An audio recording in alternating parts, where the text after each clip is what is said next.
Hi everybody, this is Vince here with Green Joe Coffee, and today I am going to be answering a online question that I got from a fellow on YouTube. The gentleman's name is Aaron Brown, and he asked, how do I power the Green Joe coffee truck? So this question, I get asked this a lot, and in the ebook I really went into depth on this, pros and cons, and how to power the truck in different ways. Um, but I'm going to kind of break down the different ways that there are to power the truck. So let me just, so some of my notes here. So in my opinion, what I was able to find is there's basically 5 different ways to power the truck. There's battery, either 6 volt or 12, propane, generator, solar power, or if you can just plug in to the grid, 120 volt, 110 volt. Um, so those were the 5 ways. In short, I'm going to go over each one of those ways and some of the pros and cons about it. Really what I feel like is it comes down to what kind of service do you want to provide as a truck or as a coffee cart, either way that you're running it. So the first one is the battery, either 12 volt inline where you take two 12 volts, put them side by side and connect them together. 6 volts. That creates a 12 volt power system, or you can just take a 12 volt deep charge battery and run those in line.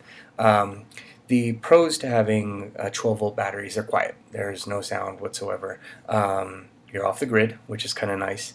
But the negative is it takes a long time to recharge these things. And you either have to recharge them by plugging into the grid or you have to recharge them off of a solar panel. And that can get pricey. The other negative is they don't generate a lot of power. So if you're thinking that you're going to be using the 12 volt to run an espresso machine, like a commercial machine, you're going to need 10 of these things, a huge inverter, which is going to cause a drop in power. And overall, when I ran the numbers, it was something like 10 grand, and it was just like, it was way out of my budget. So it's possible, but it's very expensive. It's a huge headache, and the biggest thing you're going to run into is recharging the battery.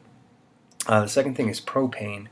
Um, so I like propane. I've used it before for like my big catering gigs.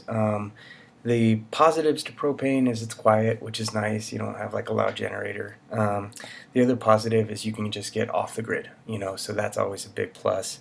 It's pretty cheap as far as the fuel cost. The negative to propane is if your city code requires a hood for propane, an open flame, if it requires a hood for open flame, then that raises your cost significantly on your coffee truck.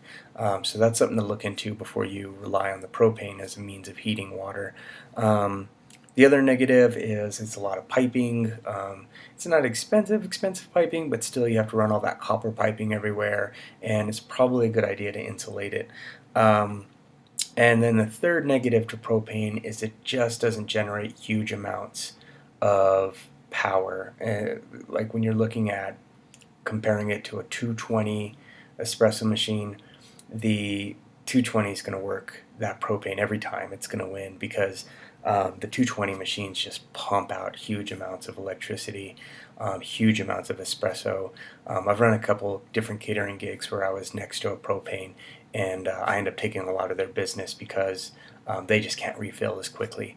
So that's the negative to propane, is that you're going to run into some of those uh, output issues. Let's see, generator, of course that's what I use on my truck, is the generator.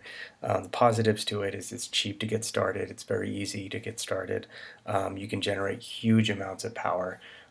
So you can find, if you're living on the cheap right now, you can get a used generator, 10,000 watts for $800, and you can't find a better way to do it. So um, that's the nice part about a generator. Um, the negative to generators, of course, is they're loud. They smell bad. You have the gas fumes. You have to refill them in the middle of your shift. That's a negative. Um, so those are some negative things, and they're heavy. Having to load that thing, especially like in the winter when like the ground's slippery, that can be a pain in the butt. If you're a gal, then that can also be another issue because some of these things are like 300 pounds, and so typically it takes 2 people to get it onto either the truck or inside your coffee truck, and so that's an issue. So there's also solar. So the nice thing about solar is you get off the grid, right? So that's what's cool about solar panels. But of course, with solar panels, you have to store your energy because typically you're making coffee in the morning when there's not good sunlight. And also, coffee's busiest time is winter when there's not good sunlight. So the negative thing to solar panels is that typically when hot coffee sells well, solar's not a good issue. So you have to store your energy, which puts you right at the back to the negatives of having a 12 or a 6 volt battery. So that's the negative about that. And then also solar panels can be pretty pricey, and depending on where you live, you're going to need a larger panel, huge panels on the truck. So those are all things to consider. And then the last one that I wanted to cover was plugging in. I mean, obviously, plugging in is great if you're able to just plug into shore power, as we call it. That's awesome because you get 120 volt. You're looking at most of these breakers are 20 amps. Occasionally you have to get a 15 amp. When you're buying your espresso machine, be mindful of that. I have two espresso machines. I have one for my large catering gigs, which is the 220 volt, and then I have a smaller one, and the smaller one is a 120 volt, and that one runs less than 20 amps. So typically I can plug that into most household electrics and not trip the circuit breaker, which is pretty nice.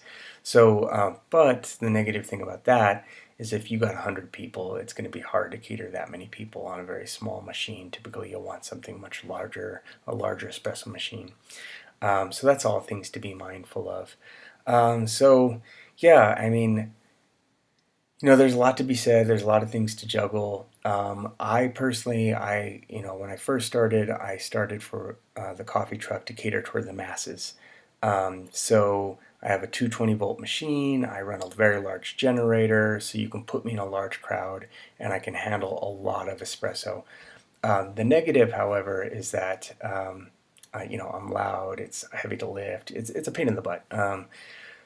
I've seen trucks that have ran off a battery and propane. They're smaller trucks. They're more intimate. You're not going to run as many transactions. There's some positive to that. You'll build a line, and anyone that's been in the food truck industry knows that a long line is your best form of marketing. So I think there are some positives to that.